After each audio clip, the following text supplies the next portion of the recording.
বর্তমানে পানির সীমা বিপদ সীমার কাছাকাছি হয়। গতকাল রাত 12টা 5 থেকে 12টা 45 মধ্যে কর্ণফুলী পানি বিদ্যুৎ কেন্দ্রের স্পিলের 16টি গেট 6 ইঞ্চি পরিমাণ খোলা হয় এবং সেই সময় রিজার্ভারে পানির লেভেল ছিল 108.05 এবং 6 ইঞ্চি স্পিলে গেট খোলার জন্য পানি 9000 কিউসেক পানি স্পিলের গেট দিয়ে বের হয়ে যাচ্ছে।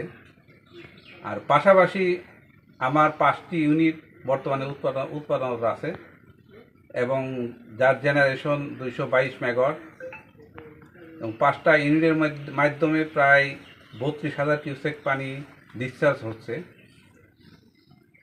আমরা মূলত স্পিলে গেট অপারেশনের কারণ হলো রিজার্ভারে পানির লেভেল 109 ফিট পরিমাণ আমরা রাখতে পারি।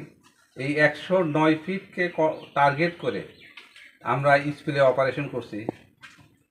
কারণ হলো যেহেতু এই সময় রেনি সিজন শুরু হয়েছে মাত্র, সেই ক্ষেত্রে সামনে আরও প্রচুর বৃষ্টিপাতের সুযোগ আছে। তা আমরা চেষ্টা করতেছি আর্লিতে যাতে বিপদ সীমা ক্রস না করে, সেই কারণে আমরা রিজার্ভারে পানির লেভেল কন্টিনিউয়াস মনিটরিংয়ের মাধ্যমে স্পিলের গেট ওপেনিং দেওয়া পর্যায়ক্রমে বাড়ানো বা কমানো হবে। আমাদের টার্গেট থাকবে 109 ফিট।